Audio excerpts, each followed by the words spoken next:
Hi everyone, my name is Robin. Today I'm going to be answering some frequently asked questions that us Zana girls get on our Instagram and our Twitter and various social media platforms. Our first question is from Instagram, from Miss Elsie Granger. She asks, how to build a brand or business online and make yourself stand out in such a competitive market.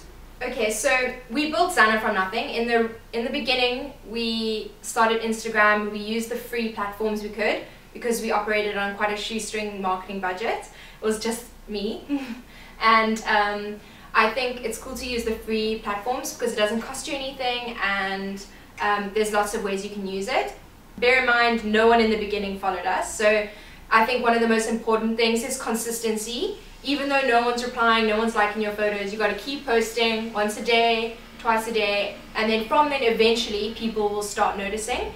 And it's great once they start noticing you, maybe it's off Instagram or off Twitter, then they'll look at you on Instagram and they'll see you active, and that's one of the best things I think is if your brand is strong in all areas. Also, I think it's important to set yourself apart on Instagram and online. It is a competitive market. I think one of the most important things is telling your story, and yeah, so show your process. That's what makes you unique from all these big companies that sell online, that buy their stuff that is made in Asia. I think one of the most important things is don't focus on showing a perfect end product. Focus on showing how you make things, and that is what makes you different. And yeah, that's my advice for you. So keep going, keep posting, and that is how you'll build it, step by step and slowly. There's no quick fix, and yeah, just practice makes perfect. The next question is from Instagram, Meg and Olive. Hi Meg and Olive. The question that she asks is, your guys' story has given me courage to jumpstart my dream.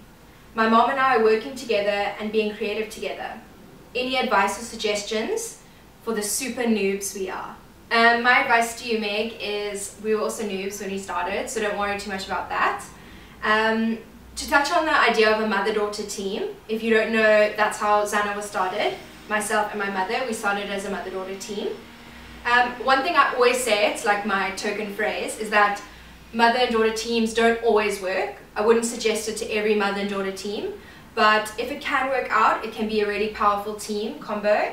And it's also, starting your own business can be quite daunting, and I think if you have someone that you can lean on, when it comes to tough things, like tough decisions, finances, sometimes it's nice to not be on the boat on your own type thing. It can feel it's lonely at the top, as they say. Not that I'm at the top of anything, but to have someone with you is really cool, and that's one thing I can say. So for you and your mother who want to maybe start something together, I definitely advise it.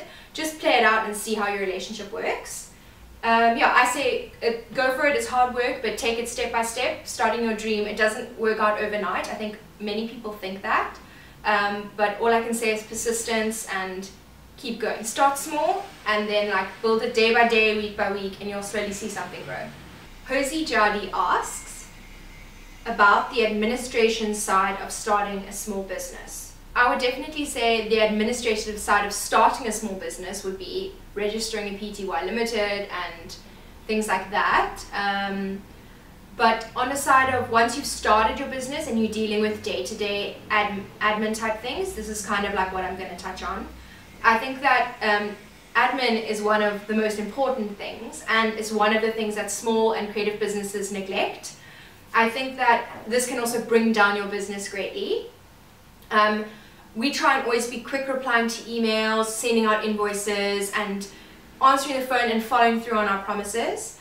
I think that this gives out a perception that we are bigger than we are, and it also creates trust with people so that they don't think, oh, that's a small business, they don't have their stuff together, what if I give them all my money and then they forget, and things like that. So I think responding to emails and seeming like a professional, well put together company, even though maybe you are / aren't, that put your best foot forward. I always like to say when we started, and still do kind of live by this mantra, is even though we're started tiny and we still kind of are tiny, is to act like we're big business, Yuppie Chef or something like that, the way that they would deal with their admin. So doing those type of things, having a good email signature, and like being formal in your way, but you can still be personable, I think, but be timeous, formal, and get back to people and stand by your word, and then you will be given big orders and people will trust you with things if you like act a lot more organized. So I think admin is a big thing, and you would think as a creative business we're continuously doing creative stuff, fun, shooting. That's not the truth. That's actually quite a small part of our job. We spend a lot of time doing admin because, you know, that's really what gives us the money and that drives our business. So we really do have to spend time focusing on that side. This is a frequently asked question that we get here at Zana. How do I make an online store in South Africa? That is quite a loaded question, and there's many kind of avenues you can go, and a lot of people are asking these questions nowadays. I would like to just first say that starting an online store, even though people are saying it's the age of online, you should start an online store, doing so doesn't necessarily mean that you're going to have instant success and tons of sales. Starting an online store is actually a little bit harder, I think, because if you have a retail shop, you can guarantee on those feet of people walking by. Whereas if you start an online store, you really have to drive traffic to it, because these people aren't just going to randomly search your URL. You really have to tell them about your shop. So it's quite difficult. So I would definitely say that it takes quite a lot of work. Now, with regards to actually starting it, like what programs you're going to use, etc., our website is WordPress using WooCommerce. Now, I come from a background of doing web stuff, so for me, I set this up myself and can update it and stuff, so that's natural for me. But if you're someone that doesn't know anything about coding or tech stuff, or doesn't have a spouse that does, that's always the best. Then I would suggest not spending a ton of money that developers will charge you to set up an e-commerce store. It's a lot of work to set up an e-commerce store, so I wouldn't recommend spending so much money in the beginning, especially if you don't know if your shop's going to be a success.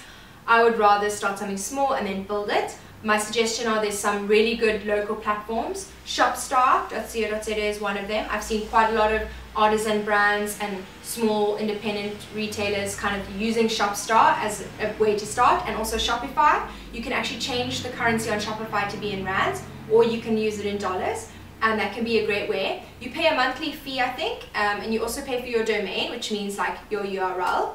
And then you pay a monthly fee, and it's not that much, and they make it easy for you to set up your listings and manage your listings and like, yeah, so, and deal with your orders and your payment gateways and stuff. So I would definitely recommend using those. And they're not what you think, like a free template's going to be crazy. There's really cool professional layouts that you can choose from and use. Yeah, so that's definitely a way to start.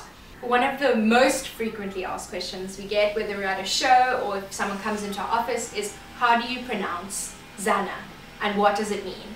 So you might hear that we say Zana, although we do accept other pronunciations of it, because maybe it's not spelled the right way for that pronunciation, but you know, potato, potato, Nike, Nike, you know, we just go with the flow. Where Zana comes from is, I started this business with my mother, as you might know or not know, and her name is Suzanne, and her uncle growing up, her Greek uncle, gave her a nickname Zana. I think Susanna, Zana, that's where he got it from. And when we started this business, we kind of wanted a name that was sentimental and also had a meaning, so when someone asked us this question, we actually had an answer for it. So yeah, that's the meaning behind it. It's a family nickname, and we like to say, and it just stuck, and also that we say Zana.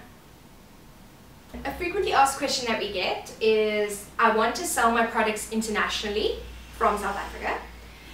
Do you have any tips? I have 3 main tips that I've written down here that I'm going to tell you today. If you really have a product, this one could be hard, but if you're thinking about what products to make, this could help you. We kind of got lucky. We never thought about this before, but now that I'm looking back, I can definitely give this as a tip. Make your product small. By small, I mean it can fold small or can be made small. Shipping internationally one by one it's much more affordable if your item is small, because if you're doing a huge containment bulk shipping, that can work out more affordable if you've got a bigger product. But most of the times you don't start a business that way. You normally start by sending like one-off orders.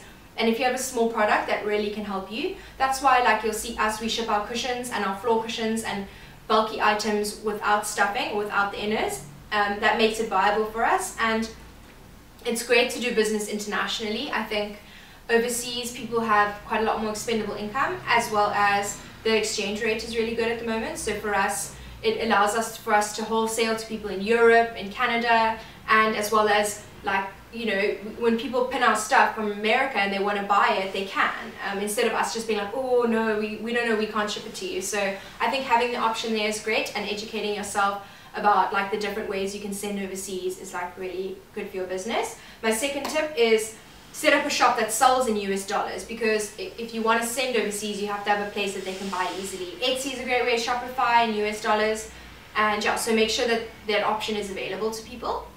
And also pin your images and Instagram them. You're not going to get international buyers unless they are like finding your stuff. So I would say Pinterest is a great place. Make sure you pin to the right board and use the right tags, and pin from your website so that when they click through, they can directly go to buy, not just like disjointed, you know. And also Instagram them. Instagram is a great place for connecting with internationals. Make sure that you know, constantly posting, and with local people following you, so will international people, and offer incentives, do 20% off, you know, let them sign up to your mailer. So create incentives, and then, or like free shipping on an occasion, and international buyers can really be like incentivized using these types of techniques. Thanks everyone for submitting your questions via social media or asking us in person or via email. We love to help other people who want to start small businesses. So if you have any questions that we haven't answered today or in our other videos and you want to know, just leave them in the comments below, and if we film more videos in the future, we'll definitely be sure to answer your questions. Thank you!